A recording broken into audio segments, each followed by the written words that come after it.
안녕하세요. 안녕하세요. 진짜 미국 주식 미리 풍성한 한가위 보내세요. 네, 먼저 미리 인사드려야 되나요? 본부장님. 잠깐만. 잠깐만요.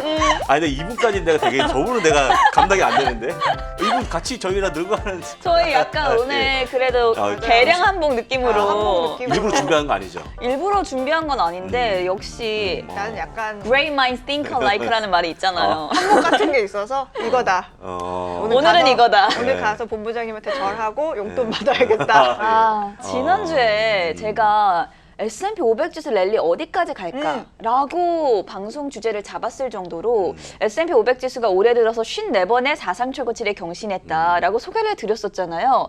그런데 그렇게 말하고 나서 바로 뉴욕 증시가 지난주에 크게 하락을 했습니다. 뭐 수치 자체만 보자면 그렇죠. 고점 대비 한 2% 정도 밀린 수준이긴 하지만 또 이 가운데서도 잘 가는 종목들은 잘 가기 때문에 그런 종목들을 저희가 오늘 특별히 선별해보는 시간을 마련했으니까요. 끝까지 네. 많은 관심과 성원 부탁드려요. 9월 휴가라는 말이 월가에 있다고 말씀드렸었는데 그러니까 전통적으로 역사적으로 봤을 때 9월은 좀 부진한 달이었다라는 걸 표현하는 걸 September Effect라고 하는데 이게 우연의 일치일지 정말 9월 휴가 뭐 저주일지 그러니까 뉴욕 증시가 좀 아쉬웠고 이렇다 보니까 미국 증시 상승에 베팅했던 월가 IB들도 일제히 조정장을 경고하고 나섰습니다. 그런 내용들과 중점적으로 어떤 변수들을 우리가 지켜보면서 이제 2021년 남은 기간들을 주목을 해보면 좋을지 정리를 해보고 종목 이야기로 넘어가 보도록 할게요. 현지 시간 12일 블룸버그 보도에 따르면요. 미국 주요 IB와 증권회사 상당수가 대부분 S&P 500 지수가 4,000선 밑으로 떨어질 수 있다고 경고를 했습니다. 지금이 4,450선에서 거래가 네. 되고 있거든요. 그러니까 연말까지 한 10% 정도 조정을 받을 수 있다는 얘기예요. 우리가 보통 이제 10% 고점 대비 떨어지면 그걸 조정장이라고 해서 코렉션 테리토리라고 하고요. 20% 이상 떨어지면 베어 마켓이라고 해서 약세장이라고 하거든요. 아직 그 정도 약세장까지는 아니지만 그래도 10% 정도의 조정이 올 수 있다라고 경고를 내놓고 있는 상황입니다. 그중에서도 스티페이라는 IB가 가장 비관적인 전망을 내놨는데 연말에 S&P 500 지수가 3,800선까지 떨어질 수 있다. 그러니까 약 15% 정도 조정 가능성이죠. 그리고 그 외에 웰스파고가 연내 3,850, 시티그룹과 모건스탠리가 4,000선을 최저선으로 잡고 있는 상황입니다. 크게 세 가지 변수로 정리를 했어요. 변수? 첫 번째가 코로나19 바이러스, 그리고 그에 따른 기업 실적들 어떻게 될 것인가가 첫 번째고요. 두 번째가 통화정책, 세 번째가 재정정책. 이렇게 좀 논리적으로 저희가 간단하게 정리를 해보려고 합니다. 우선 거시적인 관점에서 델타 변이 바이러스 확산에 따른 경기 둔화 우려가 계속해서 나오고 있는데요. 전문가들에 따르면 미국 경제가 일시적으로는 둔화를 하겠지만 향후 경기 회복세는 지속될 것이다 라는 전망이 더 우세한 상황입니다. 최근에 이제 델타 변이 바이러스 확산으로 인해서 소비나 고용 지표가 부진하게 나오기는 했죠. 그러나 과거에 비해서 이 코로나19가 엄청나게 크게 이 경제에 타격을 줬던 그 과거에 비해서는 영향 정도가 미미하다라고 평가를 하고 있고요. 그리고 또 재미있는 기사가 나와서 가지고 네, 와봤는데 네. 혹시 크리스마스 계획 있으세요? 크리스마스. 벌써 크리스마스? 벌써 크리스마스라고 우리는 이야기를 하지만요. 그렇죠. 미국에서는 지금 크리스마스 연말 연휴 계획이 다 벌써? 매진됐대요. 벌써요? 네, 그게 이제 헤드라인으로 아주 크게 보도가 됐는데 대단하네. 숙박 예약이 크리스마스 숙박 예약이 미국에서 매진이 되고 있고 작년에는 이제 예약을 거의 하지 않았다 보니까 여행사들이 많이 타격을 받았었잖아요. 올해는 좀 많이 웃을 거다 이렇게 표현을 하더라고요. 그래서 벌써부터 많은 휴양지들의 크리스마스 시즌 예약이 매진이 됐고 내년까지도 내년은 크리스마스 아니고 내년 연초? 크리스마스까지는 이제 내년 여름 휴가 여행 계획이 작년보다 5배 이상 늘어났고 미국 내 이 휴가 예약률이 코로나 유행 전보다도 오히려 더 높은 수치를 가리키고 있다고 하니까 칼을 갈고 계시는구나 그러니까요. 정말. 나 꼭 여행 가고 말겠어. 어. 코로나가 어떻든 가고야 말겠어. 이런 느낌이 아닐까 해가지고 좀 저도 가고 싶더라고요. 크리스마스 연휴 계획을 지금부터 세워보려고 합니다. 아무튼 이렇게 코로나19 델타 변이 바이러스 영향에 따라서 우리가 또 주목을 해봐야 할 게 기업들의 3분기 실적인데요. 3분기 실적 이제 예상을 하는데 앞서서 우리가 2분기 기업 실적 발표 나왔을 때 가장 많이 언급이 됐던 단어 중에 하나가 피크아웃이라는 단어였어요. 그렇죠. 그러니까 2분기에 경기 정점을 찍고 이제는 내려올 것만 남았다. 이런 분석들이 많이 나왔었는데 여기에 대한 의견은 사실 전문가들 사이에서도 분분합니다. 그런데 그래서 제가 좀 객관적인 수치를 전해드리기 위해서 우리가 보통 숫자는 거짓말을 하지 않잖아요. 그렇죠. 그래서 어닝스 인사이트라고 해서 나와 있는데 우선 2분기 기준으로 S&P 500 상장사들 가운데 87%가 예상치를 웃도는 주당 순이익 EPS를 기록했습니다. 이건 다 아시는 내용일 거예요. 2008년 이후에 가장 높은 비율을 기록하면서 2분기 실적 자체는 상장사들 중심으로 아주 좋았다.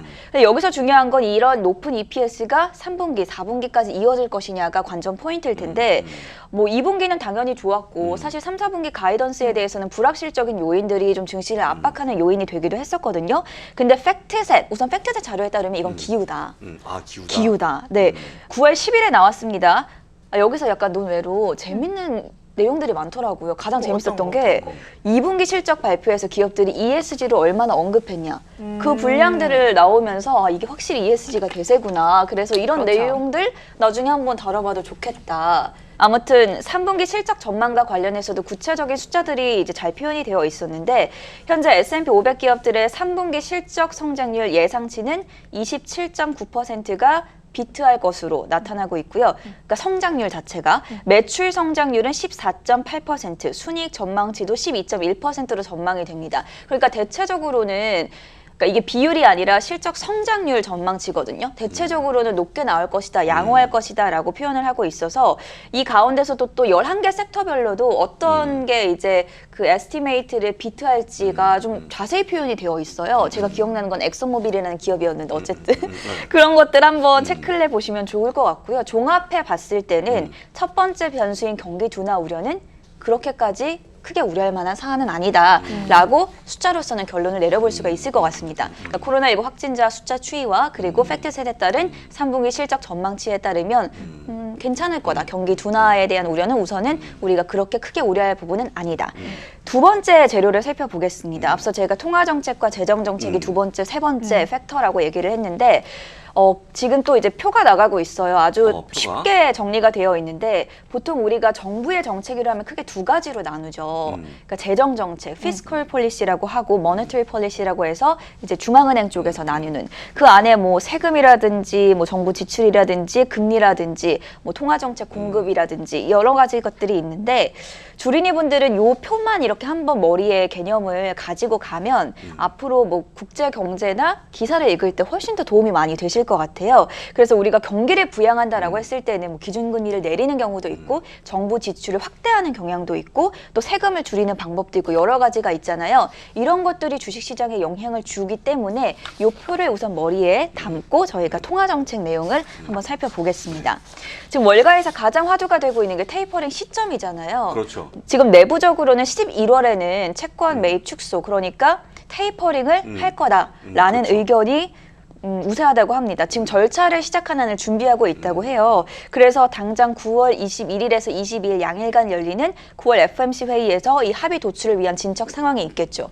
그래서 우리가 9월 통화정책 회의를 주목을 해야 한다. 요게 이제 포인트고요. 일각에서는 델타 변이 바이러스 우려로 인해서 고용 쇼크가 지지난주에 나왔었기 때문에 아마 테이퍼링이 늦춰지지 않을까, 내년으로 미뤄지지 않을까 예측하는 분들도 많았는데 월스트리트 내부 정보에 따르면 테이퍼링을 미룰 정도까지는 아니다. 워낙 인플레이션이 지금 강하기 때문에 고용이 조금 약하더라도 테이퍼링은 연내에 추진될 가능성이 높다라는 게 대체적인 의견입니다. 그리고 여기에 따라서 존 윌리엄스 뉴욕 연은 총재라든지 블러드 세인트루이스 총재, 카플라 댈러스 연은 총재도 연내 테이퍼링을 시사하겠다라고 주말 사이에 의견을 밝힌 바 있으니까 참고해 보시면 좋을 것 같고요. 이런 인플레이션 상승세에 따라서 연준이 그냥 손을 내놓고 있는 건 좀 무책임하다라고 비판을 받지 않기 위해서는 9월에 테이퍼링과 관련한 의견을 내놓고 11월부터는 본격적으로 추진할 가능성이 높다라는 게 두 번째 통화정책의 변수 내용입니다. 마지막으로 세 번째는 피스컬 폴리시, 재정적인 측면에 저희가 살펴봐야 될 텐데 그 여러 가지 뭐 세부적인 것들로는 인프라 협상, 법인세 인상 문제, 뭐 정부의 부채 한도 협상 이런 것들을 고려를 해볼 수가 있겠습니다. 그래서 골드만삭스에 따르면 현재 법인세가 미국에서 21%인데요. 25% 수준으로 오를 가능성을 가장 크게 바라보고 있고요. 이건 이제 민주당이 요구하고 있는, 그러니까 바이든이 요구하고 있는 28%보다는 낮은 수준이지만 어쨌든 증세는 피할 수가 없다라는 게 주의해야 할 부분입니다. 법인세 인상과 관련해서 지금 바이든 행정부와 그리고 빅테크 기업들 계속해서 충돌 양상을 보이고 있는데 만약에 뭐 25%든 26%든 법인세가 인상이 되면 기업들은 비용 증가가 그렇죠. 될 거고 그렇죠. 타격을 받을 수밖에 없겠죠. 그래서 이런 법인세 인상도 참고를 해보셔야겠고요. 지금 3조 5천억 달러의 인프라 예산 사회복지 패키지라고 하고 있는데 이 통과를 지금 민주당이 밀어붙이고 있습니다. 그런데 3조 5천억 달러는 좀 힘들 것 같다. 이게 지금 의견이에요. 그래서 협상을 해서 한 2조에서 2조 5천억 달러 축소돼서 통과될 것으로 관측이 되는데 지금 뱅크 오브 아메리카 BOA에 따르면 만약에 이 정도 규모의 인프라 예산이 통과가 된다면 연방 정부 적자가 미국 GDP의 33%를 차지할 거고 그렇게 되면은 이 적자를 이제 메우기 위해서 미국은 국채를 발행을 하게 되겠죠. 국채를 발행하면은 국채 공급량이 많아지니까 국채 가격은 떨어지겠죠. 그러면 또 금리는 상승하겠죠. 국채 금리는. 그러면 국채 금리가 상승하면 그러니까 간단하게 논리만 이야기하자면 빅테크 기업들에게 또 우려가 되겠죠. 이런 논리적인 흐름을 따라가다 보면은 아 재정 정책이 이래서 중요하게 우리가 봐야 되는구나. 결국에는 여기 재정정책 부분에서는 그냥 한 가지를 귀결을 해보자면 지금의 기조를 따라가 봤을 때는 아, 빅테크 기업들의 법인세 인상이라든지 뭐 인프라 예산이 통과됐을 때 국채금리가 상승해서 타격을 받을 수 있는 부분들 이런 것들은 좀 기업들의 부정적일 것이다. 이렇게 세 가지 변수를 정리를 해보도록 하겠고요. 바이든은 어떻게 해서든 최대한 많이 끌어내려고 할 거예요. 그쵸. 지금 바이든 대통령이 여기저기 활동하는 거를 보잖아요. 그러면 다 그 인프라 투자에 대한 정당성을 확보하기 위한 활동들이 많아요. 뭐 예를 들어서 뭐 홍수가 났을 때도 거기 가서 그 예전에 카트리나 그 루이지애나주의 카트리나 하고 루이지애나주에 또 똑같이 허리케인이 왔었잖아요. 네. 아이다. 아이다가 왔었잖아요. 근데 그때 가서 보니까 예전에 카트리나 때 엄청 피해가 많았는데 그때 이후로 지금까지 뭐 이런 보호를 건설한다거나 뭐 인프라를 많이 확충을 했대. 그래서 그런 어떤 그때만큼의 대형 피해는 없었다는 그거를 되게 강조를 하더라고요. 자기 덕분에. 뭐 그때는 자기가 한 건 아니지만 뭐 어쨌든 이렇게 인프라가 갖춰져야 이렇게 나중에 피해가 덜 하지 않냐. 근데 그 말이 끝나자마자 또 엄청 피해가 많아지긴 했는데 그러니까 인프라에 대한 정당성을 확보하기 위한 지금 활동을 굉장히 많이 하고 있어요. 바이든이 나오는 기사들을 보시면 다 그게 다 밑에 깔려 있어요. 그런 건 뭐 속뜻을 보면 재밌죠. 그렇죠. 코로나 문제는 제가 볼 때는 그 유럽과 미국의 1차 접종하신 분들이 70% 넘어가는 수치를 보여주고 멎어 있어요. 무슨 얘기냐면 안 맞는 거거든요. 그쵸. 10명 중에 3명까지 안 맞는 거거든요. 그러면 이제 계속 걸릴 것이고 그러면 또 병원에 가실 거고 요게 자꾸 반복되는 그런 모습 보여주다 보니까 제가 보기에 미국이 뭐 감소할 것이다. 그다음에 코로나가 이제 완화가 될 것이라는 말을 안 믿는 것 같아요, 지금. 근데 그 나머지 10명 중에 3명을 어떻게 맞출 수 있는 게 관건인데 안 맞을 것 같아, 나는 개인적으로 그분들은. 그래서 끝까지. 미국에서는 네. 이제 또 바이든 대통령이 의무적으로 뭐 네. 기업 이렇게 했잖아요. 그래도 안 맞는 사람들이 있겠죠. 어떻게 합니까, 그런 분들은? 그런 어떻게 분들은 네, 이제 네. 기업들이 지금 추세가 바뀌고 있어요. 원래는 노동절 끝나고 복귀를 하기로 했거든요. 회사의 사무실로. 근데 이제 특히 테크 기업들, 테크 기업들은 재택근무를 해도 돼요. 집에서. 뭐 자동차 같은 데나 뭐 금융사들은 뭐 복귀를 하거나 원래부터 거기 나갔거나 그런데 테크 기업들은 원래는 노동절 끝나고 모이기로 했는데 사무실에 복귀하기로 했는데 여러 가지 델타 변이도 있고 직원들의 뭐 건강 생각하고 이런 거 하다가 어떤 접종 필수 이거를 보편화가 되는 흐름이 되면서 내년 1월 이후로 미뤘어요. 우선 재택근무를 계속하고 우리 다시 모이는 건 내년 1월로 미룹시다. 근데 그 미루는 전제가 뭐냐면 우리 이거 접종 필수 이거 맨데토리를 할 거니까 다 맞아라. 맞고 오세요라는 건데 뭐 안 맞고 오면 재택근무를 계속 한다거나 그렇게 되면 뭐 연봉이 조금 삭감된다거나 그런 페널티는 있겠죠. 그래서 제가 보기에 그런 것들이 좀 감소하는 그런 모습이 보이지 않으면 조금 더 심리가 좀 얼어붙지 않을까 생각이 들고요. 또 한 가지는 아까 말씀하셨지만 그 피크아웃이라고 하는데 보통 어려운 얘기가 아니고 에너지 가격이 지금 못 가잖아요. 네. 그다음에 구리 가격이 빠지고 있는 그런 모습 보여주고 있고 대표적으로 10년물 국제 수익률이 지금 1.3 얼마 아닙니까? 대부분 분들이 지금 시점이면 1.7 그렇게 예상을 1.8도 했었죠. 했죠. 근데 지금 오히려 못 가는 그런 모습 보이다 보니까 이런 거예요. 그러니까 되게 될 것 같아 생각했는데 진짜 뚜껑 열어보니까 안 되는 그런 모습 보이다 보니까 약간 우려가 커지는 그런 모습 보이는 게 아닌가 싶어갖고 제가 보기에 오히려 이렇게 코로나에 대한 그 숫자가 더 줄고 있는 그런 모습 진짜 보이지 않으면 제가 보기에 투자 심리가 이렇게 약간 안 좋은 걸 이어지지 않을까 그렇게 예상하고 있습니다. 네. 그럼에도 불구하고 저희는 종목별로 대응을 좀 해볼 그렇죠. 필요가 있잖아요. 해봐요. 종목으로 가져가서 돈 벌면서 끝나는 거니까. 그래서 그쵸. 오늘 뭐 제목에 앞에 뭐 청기 누설 붙여달라는 얘기다 했었는데 뭐 그런 거 해야 된다. 엄청난 종목을 네. 저희가 공개를 하려고 청기 합니다. 누설 맞습니까? 청기 누설? 저요? 누가 알고 있습니까? 여기 오해진 사람. 어소장님 거부터 한번 그러니까 공개를 해볼까요? 엄청난 개봉 종목. 방송. 예, 예. 저는 사실은 제가 사실 뭔가 종목을 갖고 온다는 것 자체가 조금 주제에 넘는 것 같아서 걱정을 많이 했는데 이게 우리가 추석하면 국내 같은 경우에는 뭔가 추석 때 급등하는 뭐 인기를 얻는 종목들 이런 거 언급도 하고 그러잖아요. 문득 그런 생각이 드는 거예요. 미국도 추석 시즌 때부터 연말까지 이렇게 상승하는 그런 단골 없습니다. 종목이 없을까? 없습니다. 그래요? 그래서 저는 찾아봤거든요. 잘 보셨어요? 있더만. 어떤 종목일까요? 네, 있더만. 약간 땡스기빙부터 크리스마스 그렇죠. 시즌, 홀리데이 시즌까지. 땡스기빙부터 크리스마스 때까지 그냥 아, 반짝. 그러네. 반짝? 반짝. 그때 그냥 뭐 걔네가 뭐 오르는 경우도 있지만 이렇게 완전히 관심을 모아서 사람들이 많이 언급하는 종목들이 있더라고요. 근데 그거는 뭐 우리가 예상할 수 있어요. 뭐 그때 수요가 많은 기업들 아니겠어요? 소매 업체들 뭐 이런 거. 맞아요. 그러니까 뭐 단골 종목들이 보니까 뭐 아마존, 월마트, 애플, 홈디포, 뭐 허쉬도 있어. 허쉬. 그 코스트코. 초콜릿 허쉬가? 이거는 연말이 되면 우리는 약간 잘 안 와닿을 수 있는데 뭐 크리스마스 쿠키, 캔디 뭐 이런 것 때문에 그리고 홈디포 같은 경우에는 크리스마스 보통 우리가 뭐 트리 꾸미고 네, 뭐 그러잖아요. 오나먼트 이런 거. 오너먼트도 있는데 미국은 나무를 사. 아, 집이 맞아, 다 맞아. 크니까 사죠. 예. 나무에다가 그걸 해. 그래서 나무를 진짜 막 이고 와요. 맞아, 맞아. 근데 영화 그런, 보면 그렇더라. 그런 게 다 홈디포 이런 데 파는데 그런 거 크리스마스 뭐 용품, 뭐 땡스기빙, 뭐 파티 용품 뭐 이런 거 파는 거 그런 걸 얘기하는 것 같아요. 그러니까 뭐 식재료도 그렇고 그런 거 이제 반짝 막 수요들이 많이 몰릴 거 아니에요. 근데 이제 수요는 사실 많다고도 하고 근데 저는 사실 이 종목들 뭐 올해는 글쎄 수요는 많아도 지금 물류 대란이 있어서 그렇죠. 물류 이게 대란이죠. 어떻게 얘네들이 충분히 이거를 공급을 가능할까라는 생각도 들고 한편으로는 아니 뭐 어쨌든 그렇다고 해서 크리스마스 땡스기빙 디너 안 할 거 아니잖아. 그렇죠. 집에서 다 하니까. 선물 안 할 거 아니잖아. 그러니까 이 기업들이 아니면은 뭐 대체제를 마련하지 않을까 그런 생각도 들기는 해요. 그래서 이 종목들을 뭔가 얘기하기에는 아직 좀 고민스러운 부분이 있다라는 생각이 들어서 다른 것들을 좀 봤어요. 그랬더니 이 종목들과 동시에 이때 좀 더 이렇게 끌어가는 종목이 있어서 갖고 왔더니 보니까 예. 우리가 이렇게 행사를 하잖아요. 파티를 하잖아요. 뭐가 많이 나와요?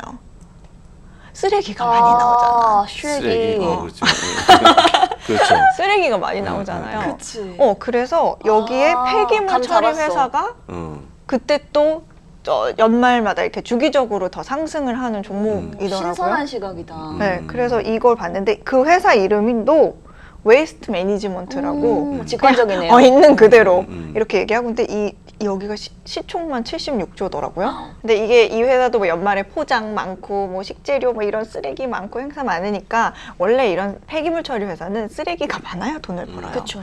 근데 쓰레기는 사실 우리가 안 나올 수는 없는 거잖아요. 그렇죠. 그래서 갖고 왔는데 이 회사를 제가 사진을 한 장 갖고 왔는데 미국에서 살아보신 경험이 있거나 아니면 뭐 미국 영화를 좀 많이 보신 분은 눈에 익을 수도 있는 게 이 초록색 그 쓰레기통 큰 거 있거든요. 이게 여기에 WM이라고 옆에 써 있는데 이게 그 회사 거예요. 그렇구나. 그 회사 건데 이게 눈에 우리가 이렇게 익은 이유는 점유율이 높기 때문이에요. 미국은 보통 한 30% 정도는 지방자치단체에서 쓰레기를 처리하고요. 나머지는 다 민간 기업이 하고 있어요. 회사 규모만 17조 원 정도에 달하는데 우리나라 같은 경우에 보통 그 종량제 봉수해서 뭐 시군구청에서 다 처리해 가고 뭐 기업 폐기물 같은 것만 뭐 전문 업체가 하는데 미국은 대부분 다 전문 업체가 이렇게 해가고 있거든요. 그러니까 왜냐하면 매립지도 확보해야 되고 그 쓰레기 처리 시설물도 구축을 해야 되고 그러니까 굉장히 돈이 많이 드는 그 업이에요. 그렇기 때문에 대부분 민간 주도로 성장을 해왔는데 이렇다 보니까 진입이 쉽지 않잖아요. 그래서 뭔가 경쟁자가 새로 들어오려고 해도 진입 장벽이 높고. 진입 장벽이 높고 만약에 들어왔다고 해도 처음부터 이 매립지를 딱 확보하고 이런 게 어렵기 때문에 보통은 이미 있는 회사들의 매립지를 빌려 쓰는 경우도 많아요. 그리고 이렇다 보니까 규모가 큰 기업들이 작은 중소들을 인수하는 방식으로 자기네 몸집을 계속 불리고 있거든요. 우리는 나라에서 해주니까 잘 와닿진 않는데 한번 이용을 했는데 이번엔 다른 업체를 사용해 볼까? 막 이렇게 안 하잖아. 그치, 쓰레기 안 처리를. 하죠. 여기서 굳이. 잘 해주고 큰 문제 없으면 계속해서 이용하기 마련인데 이렇다 보니까 오래 장기 고객이 많고 그 다음에 어떤 신뢰도 이 업에 대한 회사에 대한 신뢰도가 많아서 한 번 고객은 영원한 고객 이런 고객 충성도가 높은. 네 이런 게 높아요. 그러네. 그리고 특히 미국 자체가 인구는 전 세계 인구의 한 5% 정도를 차지하는데 쓰레기 배출 규모는 어마무시해요. 아. 이 친구들은 또 분리수거를 안 하잖아요. 맞아. 그러니까 전 세계 폐기물의 한 25% 정도가 어, 미국에서 나와요. 그래요? 대단한 4분의 사람들이에요. 1이네. 대단한 사람들. 그러니까 매년 1,000억 달러 규모로 어떤 폐기물 처리에 쓴다는 걸 보면 이 시장에 어떻게 보면 여전히 먹거리는 충분하다 이렇게 볼 수가 있는데 WM 같은 경우에는 제가 그 사진 사업 포트폴리오를 가져왔는데 보통은 이 쓰레기를 수거하는 게 전체 수익에서 가장 큰 부분을 차지를 해요. 한 55% 정도 되고 쓰레기를 가져가서 분류하고 처리하는 업무도 하는데 아까 그 매립지 얘기했잖아요. 미국과 캐나다 전역에 250개가 넘는 그 매립지를 운영을 하는데 이 처리 부분이 이번 이 회사의 수익에서 한 두 번째 부분을 차지하고 있어요. 그리고 매립지와는 별개로 천연가스도 하고 있는데 우리가 쓰레기를 버려서 이게 썩게 되면 가스가 나오잖아요. 메탄가스 뭐 이런 거.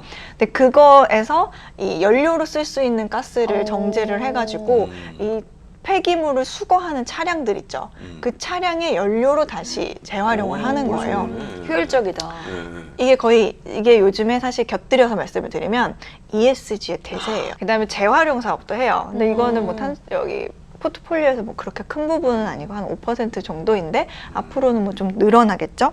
근데 이제 재무제표를 한번 보자고요. 재무제표를 보니까 매출이 이제 17조가 넘기 때문에 그런 거 있잖아요. 이번에 몇 천억 정도 좀 줄었네라고 해서 야, 이 회사 어려워졌다라고 하기에는 조금 무리가 있어요. 이미 매출이 뭐 17조인데. 근데 다만 이제 우리 계속 배웠잖아요. 장본부장님한테 기업을 볼 때 수익 항상 실적 이거를 봐야 된다. 그래서 사진을 보시면은 EPS 추정치가 지난해부터 지속적으로 증가를 하고 있는데 실제로도 올 2분기까지 시장 예상치 넘어서면서 계속 잘 나왔어요.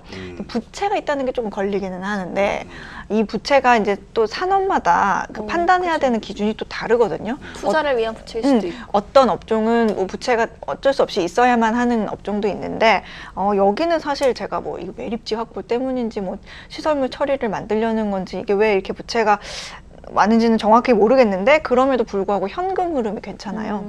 그래서 어떻게 보면 부채를 갚을 능력이 어느 정도 있다는 거죠. 지난 7월 말에 2분기 실적을 발표했거든요.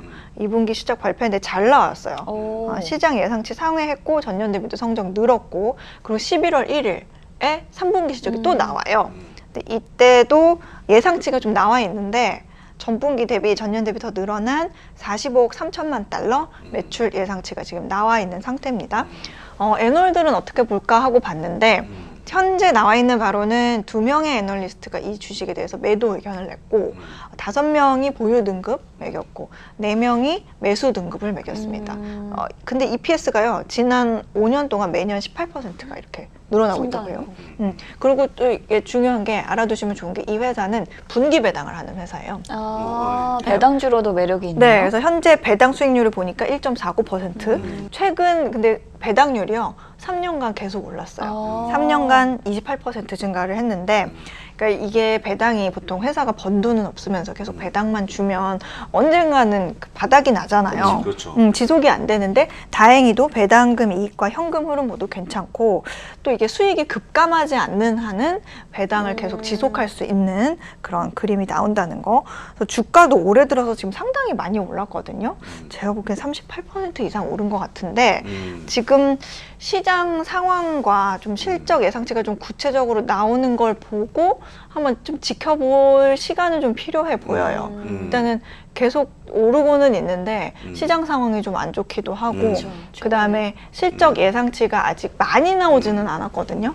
그리고 이제 지금 뭐 실적은 계속 좋아지고 있고 뭐 이런 발표를 계속은 하는데 우리가 지금 환경에 대해서 사람들이 관심이 높은 만큼 쓰레기는 어쨌든 계속 나오는 거지만 환경 보호를 하려고 분리수거를 한다기보단 쓰레기를 줄이자로 가버리면 이 사람들의 이렇게 쓰레기가 양이 줄어버리면은 또 그런 부분이 좀 걱정되는 부분이 있기 때문에 전반적으로 이 회사 자체는 저는 좀 매력적이라고 보는데 어떻게 보면 그래도 조금 보고 고민할 시간은 좀 필요해 보이지 않을까라는 생각이 들어요.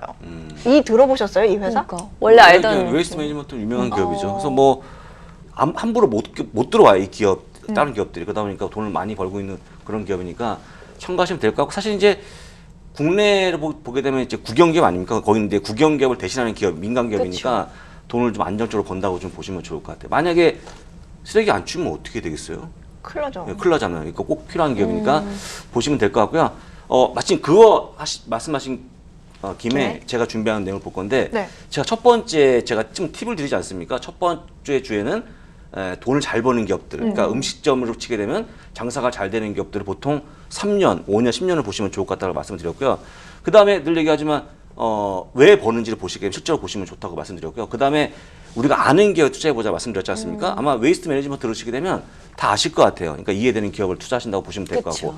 근데 이걸 다 얘기하고도 뭔가 조금 부족한 게 뭐냐면 어떤 기업들의 갑자기 돌변되는 그 악재가 나오거나 시장에 나왔을 때 대응을 못하지 않습니까? 그래서 제가 보기에는 그 대응 못할 때 우리가 뭐 해봤자 우리가 의견이 뭐 그렇게 뭐 우리 연봉 다 합쳐봤자 얼마 안 되지 않습니까? 그래서 우리 연봉 곱하기 보통 1000 이상 되는 그런 분들의 의견 한번 참조해보자라는 차원에서 오늘 그 말씀 드릴 건데, 여러분들 이제 이렇게 보시면 좋을 것 같아요. 어떤 기업 시장에 나오게 되면 그 기업이 목표 주가 변동을 보시게 되면 앞으로 그 기업의 향후 움직임이 보입니다.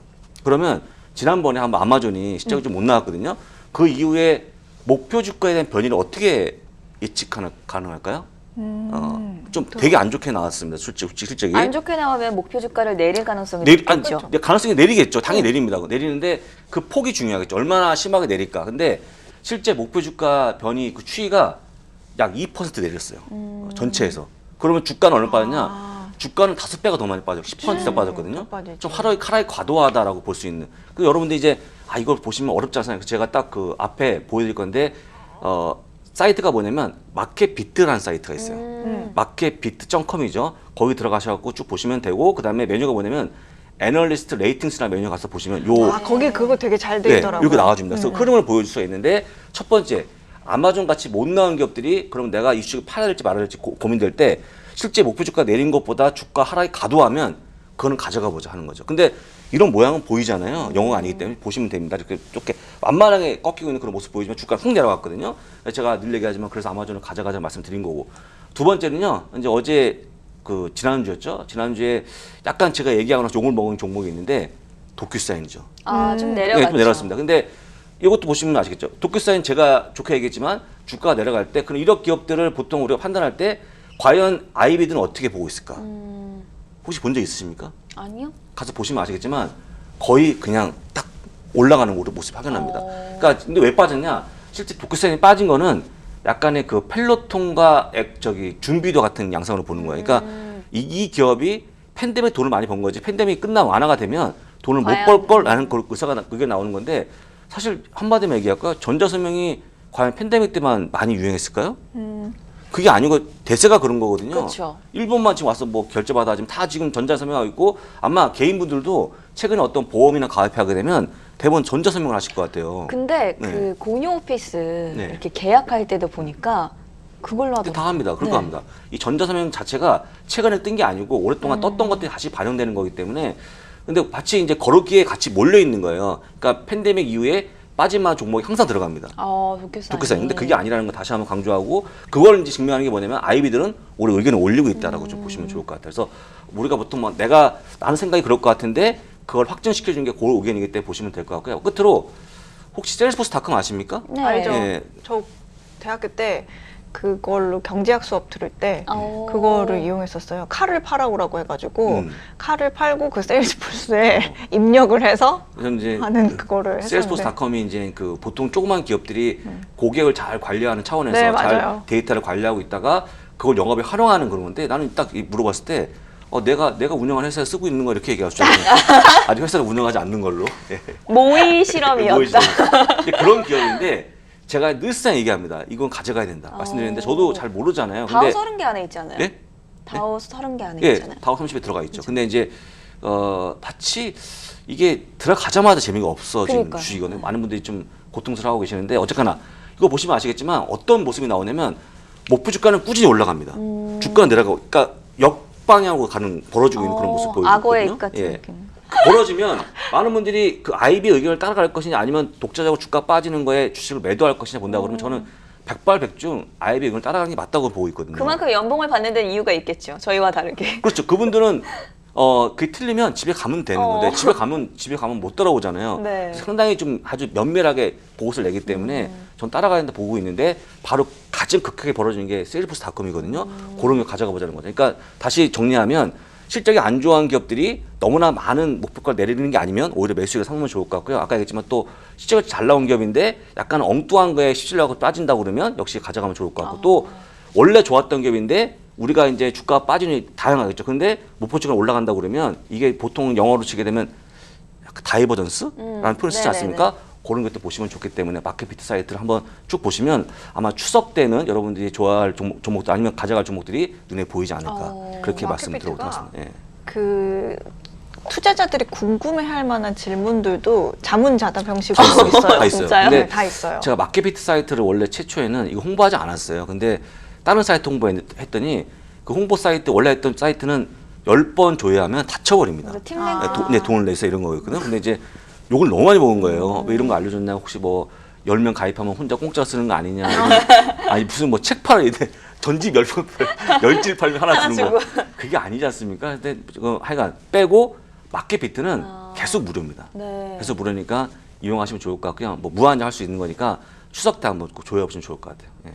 저희가 오늘은 좀 거시적인 관점에서 향후 2021년 미국 주식에 좀 주의 깊게 살펴봐야 할 변수 세 가지들 짚어봤고요. 요새 지인분들께서 장본부장님이 이렇게 종목 이야기 하나씩 해주시는데 물론 추천 아닙니다. 매수 추천 이런 건 아니지만 궁금하대요. 계속 듣고 싶다고. 이번 주에는 어떤 종목을 좀 관심 있게 바라보면 좋을까. 굉장히 좋은 포인트인 것 같아서 오늘은 이제 어 소장님이 WM 웨이스트 매니지먼트 기억해 가겠습니다. 저희도 티셔츠 하나 좀 구매해 볼까요? 그리고 저기 웨이스트 매니지먼트 넣어보시면 아시겠지만 안 봐도 비디오입니다. 이건 목표 주가 올리고 있는 그런 모습이 나올 거니까 그대로 투자하시면 끝나요. 근데 여기서 하나 있다. 네. 나는 애널리스트 말을 믿지 않아 하는 분도 있거든요. 기관의 말을 믿지 않아 하시는 분들은 미국 못합니다.